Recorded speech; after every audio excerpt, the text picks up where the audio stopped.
Hello, it is Ryan, and we could all use an extra bright spot in our day, couldn't we? Just to make up for things like sitting in traffic, doing the dishes, counting your steps, all the mundane stuff. That is why I'm such a big fan of Chumba Casino. Chumba Casino has all your favorite social casino-style games that you can play for free anytime, anywhere with daily bonuses. That should brighten your day a little. Actually, a lot. So sign up now at ChumbaCasino.com. That's ChumbaCasino.com. No purchase necessary. VGW Group. Void where prohibited by law. See terms and conditions. 18+. The CBS Radio Mystery Theater presents...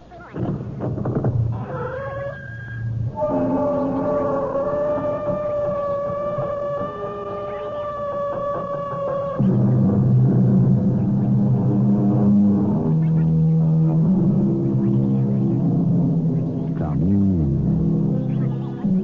Welcome. I'm E.G. Marshall. Blessed be the ties that bind. Blessed indeed, for without our closest relationships, what a lonely and desolate place this world would be.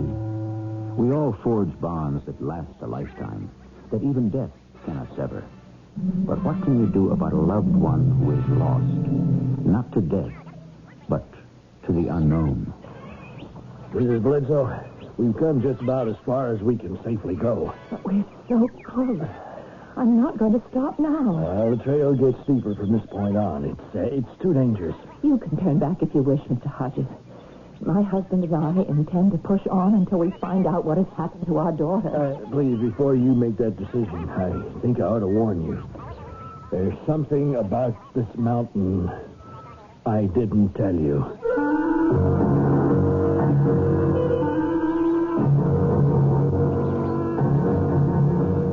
Our mystery drama, High Caqueta, was written especially for the Mystery Theater by Percy Granger and stars Marion Seldes and John Beale. It's sponsored in part by ARM, Allergy Relief Medicine, and True Value Hardware Stores. I'll be back shortly with Act One.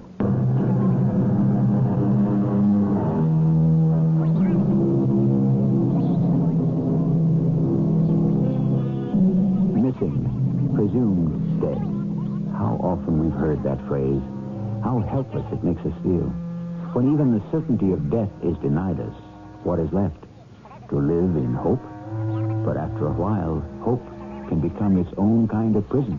And then what? Either we must accept a fatalistic point of view or take the only initiative open to us. Morning, Miss Bledsoe. Anything for us today, Andy? Yeah, first of the month again.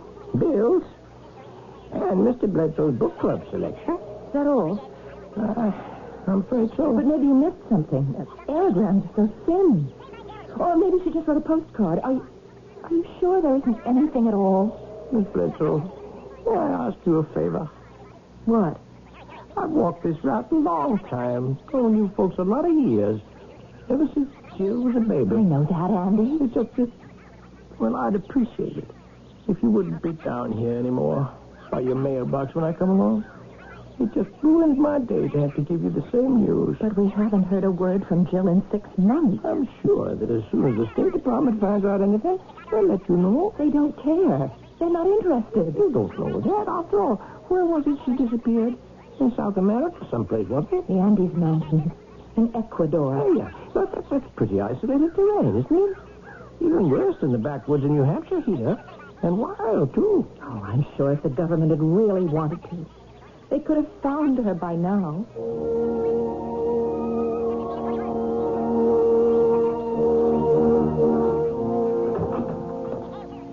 Honey, the mail come? Yes. And? Nothing. Not a word from her, not a word from anyone. Silence. Oh, my book club selection, Jane. My old colleague, Professor Morrison's latest work. Latin American Perspective. John, I want to talk to you. But I'm already late for work. Have you stopped caring that Jill has disappeared? I don't see what more we can do, Margaret. We've written the State Department, our congressman, our senator. They've assured us they're doing all they can to find her. But I don't think they are. Something's wrong somewhere. The first time I wrote the State Department, they answered me within 2 weeks, remember? And they'd been able to trace Jill's movements to that city in Ecuador, Arabella. Checked in there with the American consulate, just like they ask all Americans traveling in remote places to do. And so that if something happens to them, they know where to start making inquiries. Now, that was 4 months ago. And since then, we've heard nothing. Not a word. We've written them over and over. All our letters have been answered. Answers? You call these answers? They're form letters. It's meaningless sincerity. Because they haven't anything to tell us. Why not? I don't know. Well, I think there's something very deliberate going on. Jill was a strong, healthy 23-year-old girl. She'd lived in South America for 3 years. She traveled there. She knows how to take care of herself. A girl like that just doesn't vanish. I think we're facing a conspiracy. Oh, Margaret, that's unfair. Conspiracy of indifference or incompetence. I don't know which is worse. We're just the little people who have to pay attention to us. Now, you're not at a town meeting, Meg. You don't Why are people always away from their desks when I call? Why do my calls go unreturned? Either something is going on or nothing is going on, and I'm just at the end of my patience. What else can we do? We can go down to Washington ourselves. You mean in person? What's the name of that man we've been writing to? Yes, Carl Cobb, Special Assistant in Latin American Affairs. Why, look at this. Even in the replies he's deigned to make us, even his signature is rubber stuff. You know, I sometimes wonder if people like this even exist. Of course they do. What more can he possibly tell us in person than he's told us already? Well, that's what I want to go to Washington to find out.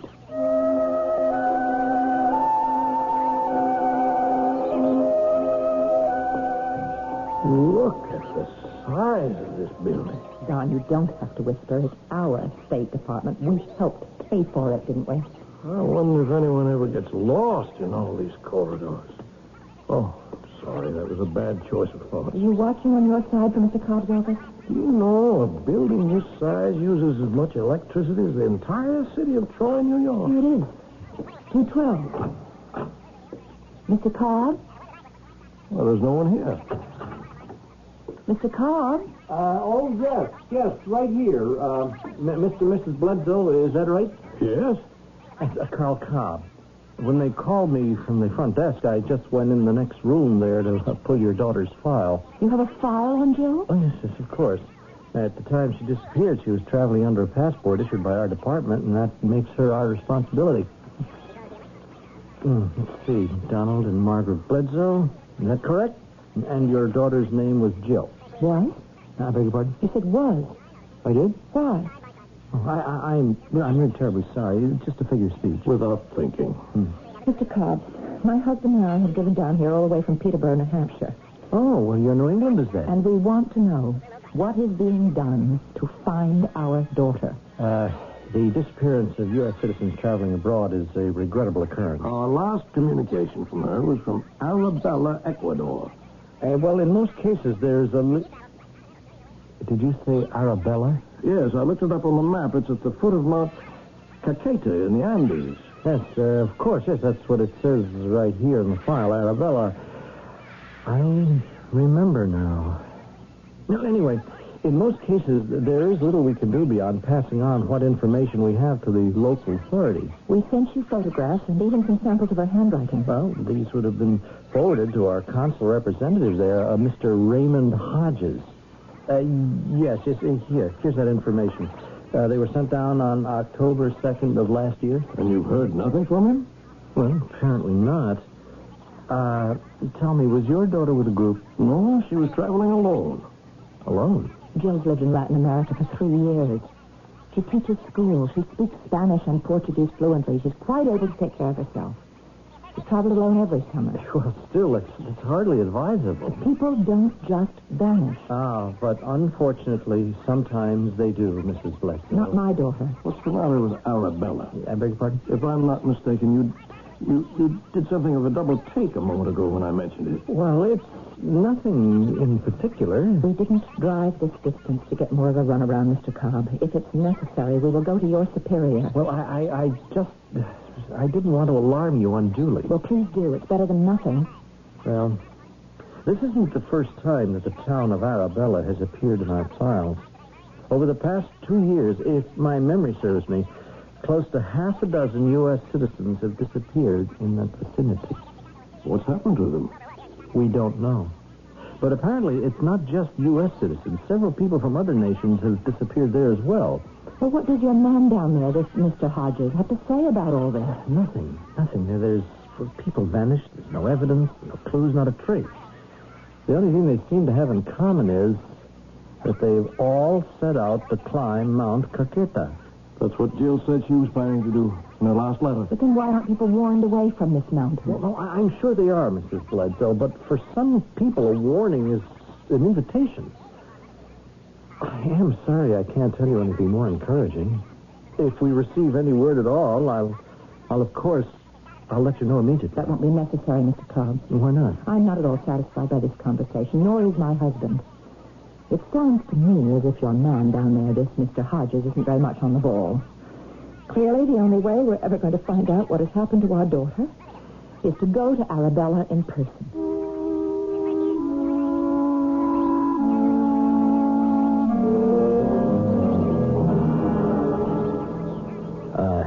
Mr. and Mrs. Bledsoe, I am terribly sorry. Have you been waiting long? Are you Mr. Hodges? Yes. My secretary says you've been here since early this morning. Then why did you ask us how long we've been waiting? Oh, well, I'm sorry. You see, I'm something of a camera buff, and I have been working in my dark room most of the night. Oh, well, forgive us for disturbing you, I'm sure. That's all that. What can I do for you? We're the parents of Jill Bledsoe. Oh, yes, of course. One of the persons who's been reported missing. We'd be interested to know what steps have been taken to find her. Have search parties been sent out? I'm just afraid we don't have the manpower for that. What about the local police? Their responsibility ends at city limits. You mean in all these months, nothing has been done at all? I'm sorry. When she checked in here, she told me they were planning to backpack up the Ogaldi Gorge on Mount Caqueta. Now, anything could have happened. They? What? You said they? Yes. Someone was with her? Yes, a rather striking-looking young A fella. boy? She didn't mention that in her letter. Who was this person? Well, I don't know. He looked somewhat Scandinavian, tall, fair-haired, very pale skin. And that's the thing I remember about him. It was quite hot at the time, but he seemed totally unaffected. But despite the sun, he wasn't tanned at all. Did he disappear, too? I don't know. I haven't seen him since. Well, that's not like Jill at all to take up with a stranger. Well, maybe he was someone she knew. Well, she never kept any secrets from us. How did this seem to you, Mr. Hodges? It's not up to me to speculate on their relationship. But it did seem as if she were, so to speak, under this man's spell. The deeper one digs, the more digging one often finds there is to do. Examine an open and shut case closely enough, and just possibly you will find a crack in the door. Jill Bledsoe's fate is nothing if not a mystery. But it did seem there was nothing more that could be done to everyone except her parents. And now the question is, how much further will they be wise to pursue it? I'll return shortly with Act 2.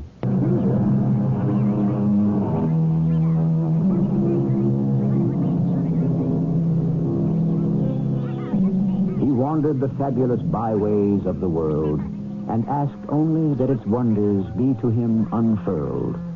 So sang the medieval troubadour. And so have many souls with wanderlust in their hearts sung since. But when traveling, one does well to choose companions wisely. Just who was this young man who was with Jill Bledsoe when she vanished? Was he also a victim? Or was he perhaps the cause of her disappearance? Mr. Hodges, you permitted our daughter to go up that mountain with a strange man. Now, I run a consulate here, Mrs. Bledsoe, not a dating service. But you said there was something suspicious about him. I said he was a foreigner of some sort, yes, but there was nothing menacing about him. Excuse me, what do you mean by some sort of foreigner? Nothing, only that I couldn't specifically locate his accent, and that's a hobby with me. I pride myself in usually being able to tell where people are from by the way they talk. But Jill wasn't the first person to disappear on that mountain.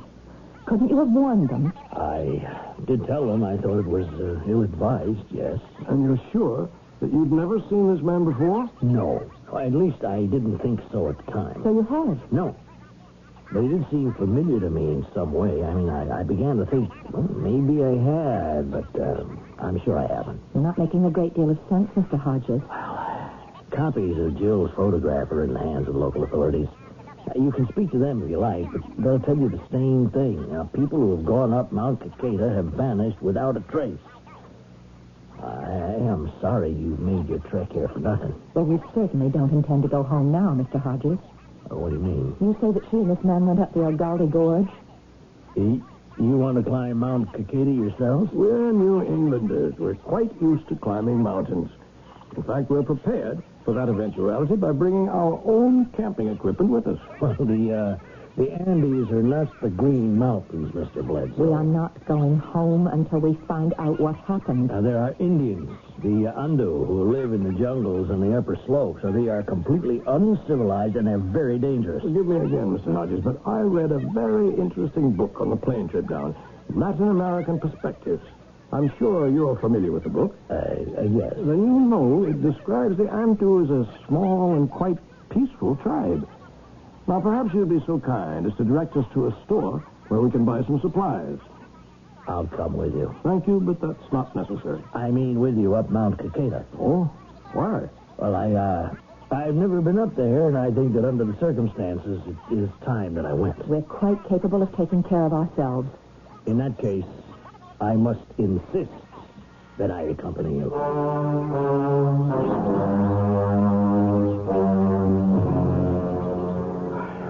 You were right, Mr. Hodges. These aren't the New Hampshire mountains we're used to. Margaret, how are you doing up there? Are you stopping to rest again? Just give me a minute to catch my breath. It is a beautiful country, isn't it? I can see why our daughter loved it so much. Still completely wild. Not a mark of civilization as far as the eye can see. The sun will be setting soon. I wonder how much longer it'll take us to get to the top. Well, there's no point in going all the way to the top. This gorge ends about half a mile up. That's as far as anyone goes. Oh? Yeah, there is a campsite there. We can spend the night, and if we find nothing, well, we'll start back down in the morning. I thought you said you'd never been up here before. John, look. Where? Down in the gorge, in the rocks by the stream. What is it? Something glittering. There's something down there. Don't you see it? Well, my eyesight's never been a patch on yours, Meg. No, I'm sure. I see a little bit of color. Something man-made. That's right. Look. It's a little American flag. How odd. It's the kind of flag backpackers often attach to their knapsacks to identify their nationality. John, this flag belonged to Jill. Oh, Margaret, Jill isn't the only It American. was hers. I know it. Oh, look here. Don't you recognize this pin attached to it? Well, it looks more like a brooch. Why, that is the pin I gave her the day she left 3 years ago when she first came to South America to teach. You see, Mr. Hodges, it isn't like trying to find a needle in a haystack. There is hope if only you make an effort. Well, how did it fall off, I wonder? What? Look here. You see the clasp?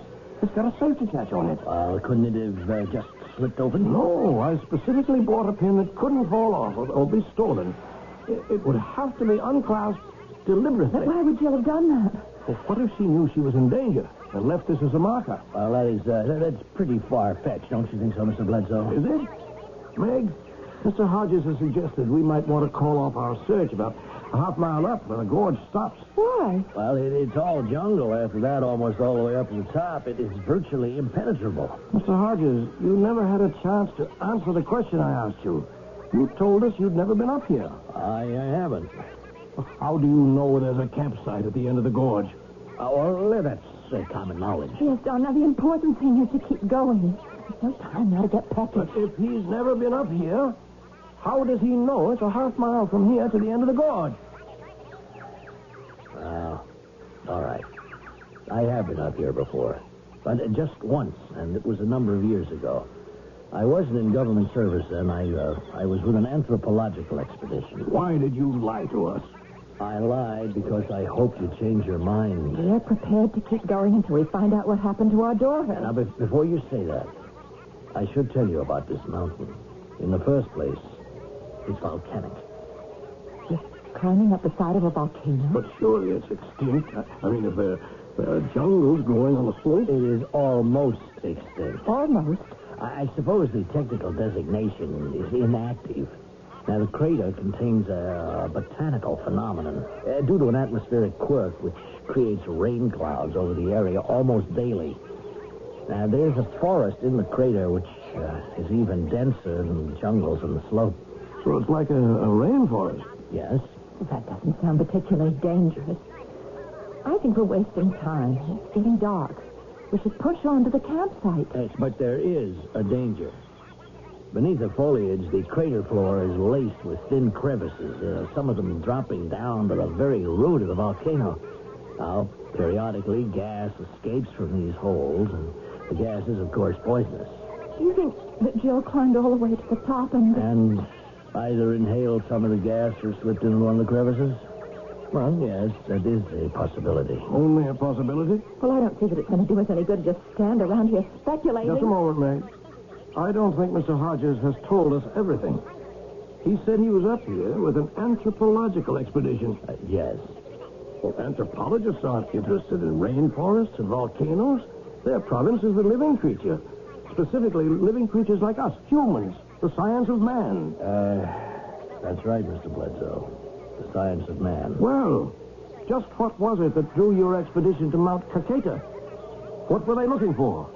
There was evidence of human life in the crater, presumably of a tribe of Indians living deep in the thickets of the rainforest. A tribe that we have never seen. But the poisonous gas. How could a group of humans survive unless... Oh, I see. That's right, Mr. Bledsoe. A merely human creature could not survive. Do you think there's some kind of grotesque mutation up there? We did, yes. The Ando Indians who live on the slopes above us here have for several years now told stories of the incidents, noises, rumblings, tremors, and even flashes of light in the sky over the crater. Well, it sounds like the volcano isn't as inactive as you think. The Ando are convinced the crater is inhabited by God. What did your expedition find? Well, we found no people or man-like creatures, but we did discover two things that were quite possibly man-made. First, in the center of the crater forest, we found a large open space about 100 yards in diameter. All the foliage had been stripped away from it, as if it had been done very deliberately. And it is in the shape of a perfect circle. Like perhaps a ritual area of some kind? We took measurements. The circle is precisely to the yard in the center of the crater. Well, that kind of precise placement was common among a number of the pre-Columbian tribes. It was all tied in with astrological calculations. But what other evidence did you find? Shards of what appeared to be an extremely primitive form of pottery. I kept a piece of it myself. Here, if you want to have a look at it. Oh. I thought of it as a good luck charm until people started disappearing. It's made of clay, and it's clearly been baked. But there's no trace of any decorative designs. Did you have samples of this dated? Yes. The clay itself is ancient, of course, but the baking process seems to be rather recent. Well, that makes sense, doesn't it? I mean, if this pottery was made by some Stone Age tribe that still lives there. Odd, though, if that's the case, that you should find no other traces of this tribe. Well, I think now there's another explanation. And that's what I'm coming up here to check out. And will that explain what happened to Jill? If I'm correct, Mrs. Bledsoe, I am afraid it will.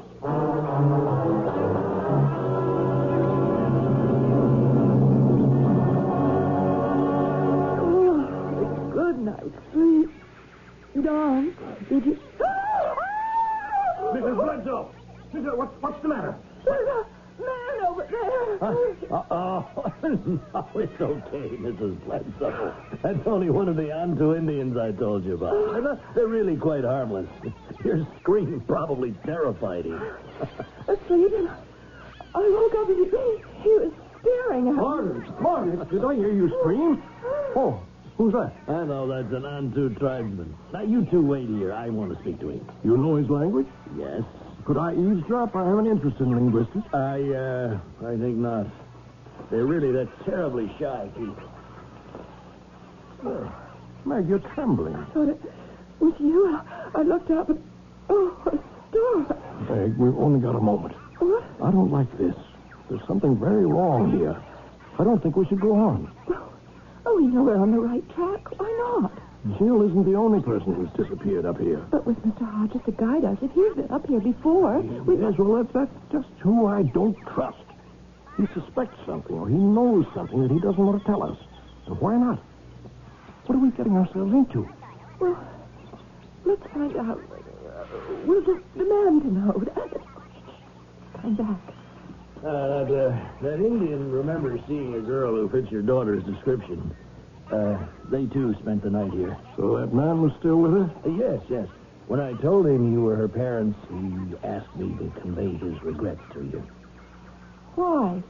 He's convinced the blonde-haired man was a servant of the gods who live in the crater, and that your daughter, like the others who disappeared, was taken up there as sacrifices. But has he seen that? No. The Antu refused to go anywhere near the crater's rim. Well, then how can you think our daughter was sacrificed? The flashes of light and the ground shaking I mentioned, he says they always occur just before and after people are seen being escorted up the mountain. Something terrible has happened to Jill, hasn't it? Oh, Meg, it's preposterous to think some person escorted her up here to her death. Don't you agree, Mr. Hodges? No, I am not sure I can. Why not? I realize now why I thought I'd seen your daughter's companion before. Because in every party that's disappeared, there's been a person just like him. Someone with an undefinable foreign accent. Pale eyes that are strangely inexpressive and pale. Pale skin that doesn't seem to react to the hot rays of the sun at all. There are still corners of this world so remote that a million years of history stand virtually undisturbed and unaffected by modern civilization. Is the crater at the top of Mount Caqueta such a place? Is there a race of people living in its depths who, for reasons of their own, are abducting the alien people who are our neighbors, friends, and relatives? We will discover the answer to that question when I return with our final act.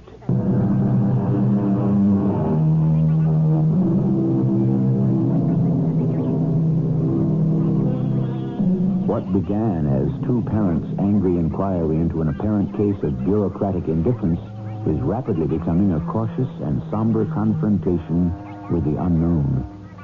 The question Don and Meg Bledsoe must now face is whether they will be able to discover what happened to their daughter without her fate becoming their own. As we rejoin the small expedition, we find them almost within reach of the rim of the crater at the top of the mysterious mountain called Caqueta.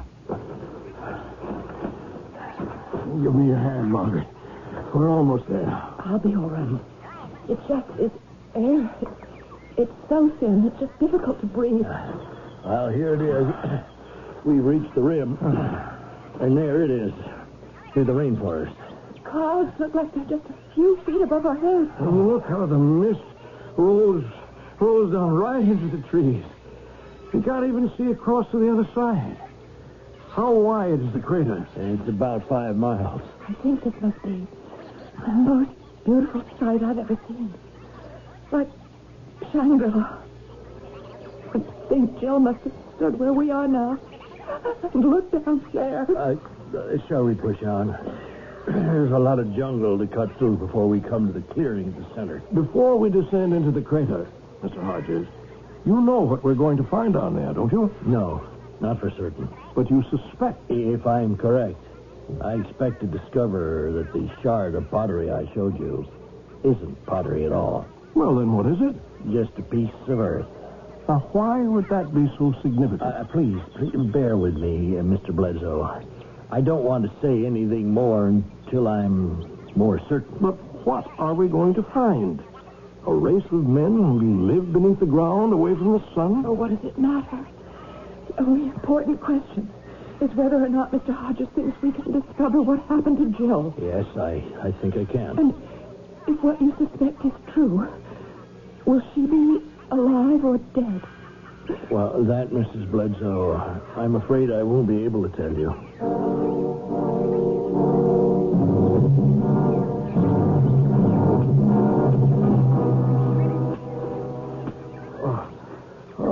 This is extraordinary.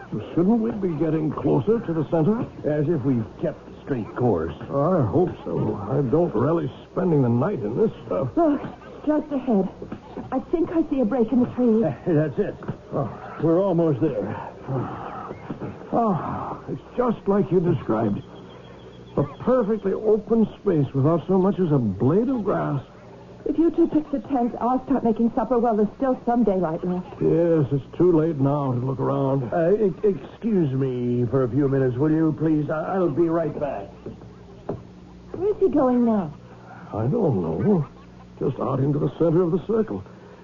Looks like. Look. He's kneeling down. Is he praying? I can't tell. Darling, you don't think he... What? So strange. You don't think he could be one of these people? But it looks like he's just examining the ground. Oh. It is odd. The earth in this open area. Hodges said the area gets 200 inches of rain a year. Now, how come this ground is so solid? What's it made out of? It looks like clay, but it's hard as a rock, as if it had been baked. Like pottery? Yes. So that's what he's checking. And what they discovered on their expedition wasn't pottery at all, just pieces of baked earth. Strange. You know, we are practically on the equator. Yes, but we're too high above sea level for the sun's heat to have that kind of power. Yet if the sun didn't do this, what else could? Could the heat have come from below? You mean from inside the mountain? Oh, it's a volcano, isn't it? Meg, I know we want to find out what happened to Jill, but I don't think it's safe to stay here. I'm not leaving until I know the answer. She's gone. She's lost to us, Meg. We have to accept that.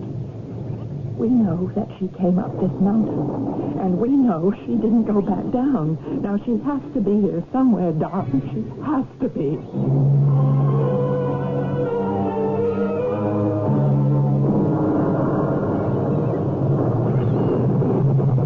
Well, I think it's time for bed.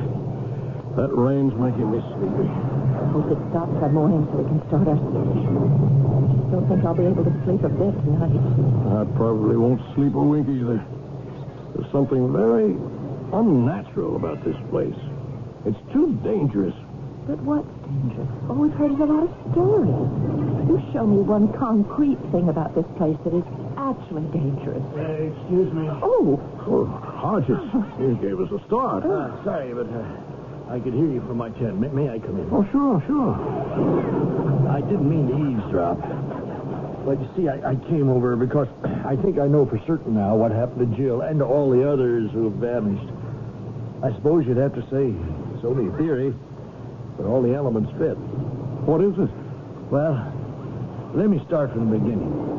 I mentioned the other morning when we first met that my hobby is photography. Yes. Well, I have a fully equipped darkroom in my residence, the consulate. What does this have to do with Jill? Well, after your daughter left the consulate in Arabella, I found a small metal box that apparently had been dropped by the fellow she was with. What was in it? Well, I didn't look at first. I just figured he'd be back for it. And a couple of months later, I got the communication from the State Department saying you'd reported that your daughter was missing.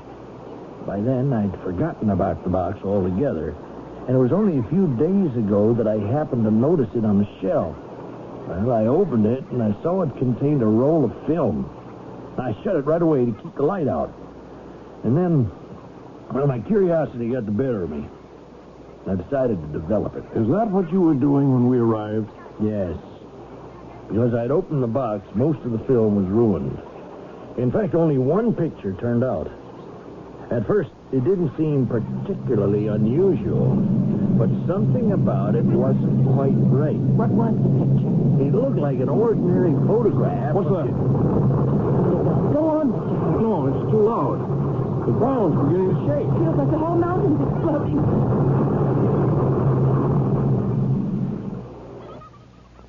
Stopped. You all right, Meg? What was it? I thought the earth was going to swallow us out. No, I don't think that's it. We've got to get out of here. Mr. Hodge. Don, look at him. Mr. Hodges. Are you all right? I wonder if it's really true then. You know what that noise was? I think I do. I wonder if they know I know. I wonder if they've come for me. Who? Who's come for you? Mr. Hodges, where are you going? I have to go out and see. The two of you stay here. Mr. Hodges, wait. Oh, Don. You ought to go out and see that he's all right. How do we know it isn't some kind of a trap? What do you mean? A trap to lure us outside. Do you think he had something to do with Jill's disappearance? I'm not going out there. Well, I'm going to have a look then. He could be in trouble. No, Meg, don't go out there. Oh, it's better than just sitting here blind in a flimsy tent and waiting. Meg! Oh. Meg! Meg, what happened? Are you all right? See? Something struck like an enormous bolt of lightning. Here, lie down, darling. My eyes have been blinded. No, you'll be all right. It's a sound again. It's starting up again. Ground feels like it's splitting in two. It stopped again. How are your eyes? My sight's coming back. I don't think we're going to make it through the night.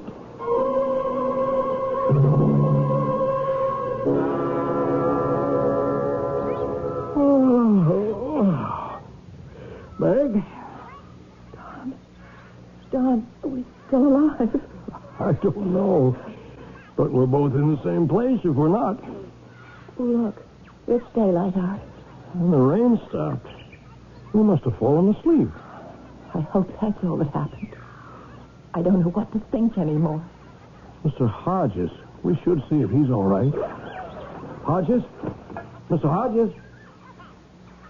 Well, it's a lovely morning anyway. Mr. Hodges? Look, his tent is open. Well, he's gone. Mr. Hodges! He's vanished. Like the earth had swallowed him up.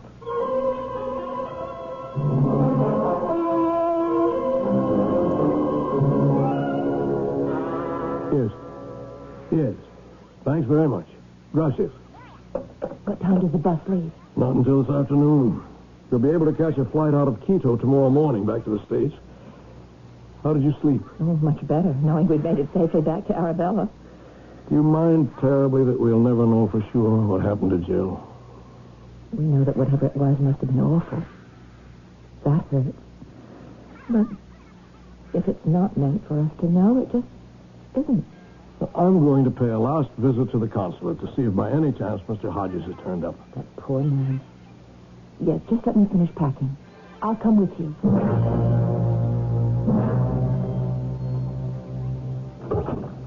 Well? His secretary says there's been no sign of him. She reported his disappearance to the police and cabled the State Department. Don, that roll of film he was telling us about, he talked as if that might explain what happened. Do you suppose we could find it? How? His quarters are attached to the consulate. Remember, he told us that. This morning we met him. He came out of this door over here. Open. Meg, this is his private house. We shouldn't go in here. But if it will give us the answer we're looking for... Which room would be his dark room? Don, here it is. Is there a light switch? Yes, here. Oh, look at all these pictures, Meg. It's hopeless. We'll never find the one he developed for the role that man dropped. But if he just developed it that morning, it would be right on top, don't you think? Well, most of these are photographs of the town and the mountains. No, look. Now, this one's different. It looks like a photograph of the Milky Way. Yes, it does, doesn't it? But what's so special about it? I don't know, but do you remember he said that it had looked normal to him at first, and it was only after he studied it that he saw what was so astounding about it? Yes. Do you suppose there's some kind of secret installation up there? Something no one is supposed to know about? Good Lord. What? You see? Yes. I see what happened to Jill. That man she was with, the one who escorted her to the top of the mountain, he seemed strange because he was. He was from beyond our world. From outer space? These creatures must visit Earth periodically to take specimens of us. Oh, Don, that's utter nonsense. No, it isn't. That open circle in the middle of the jungle, it doesn't belong to some primitive tribe. It's a landing pad. Do you mean that noise we heard last night, and the rumbling we felt, that was a flying saucer landing and taking off? Yes, some kind of space vehicle anyway. And it's the heat from its engines that bake that clay. That's why there's no vegetation there. It's all been burned off. But even if it was some kind of machine that landed and carried off Joel and the rest, how do you know it's from outer space? How does this picture tell you that? You see this star here? That's our sun. And there's Saturn with its rings, and Mars. Yes, it's a photograph of the heavens taken from an observatory. So? But that's just it, Margaret. It wasn't taken from an observatory. At least not from an observatory here on Earth. You see that small dot there? That's us, Meg. That's the planet Earth. This picture was taken from someplace 100 million light years in space.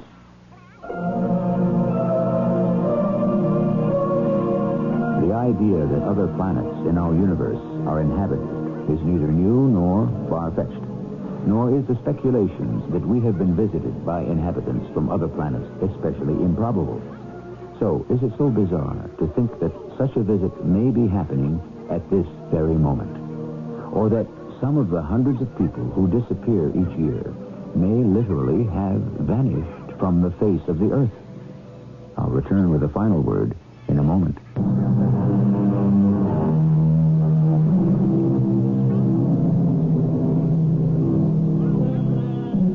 What goes on behind our backs is disturbing.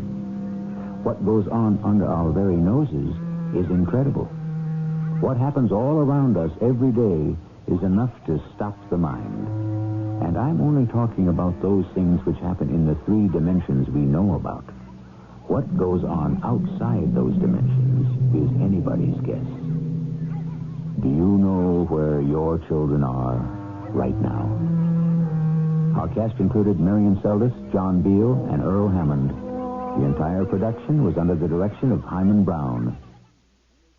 This is E.G. Marshall inviting you to return to our Mystery Theater for another adventure in the macabre. Until next time, pleasant dreams.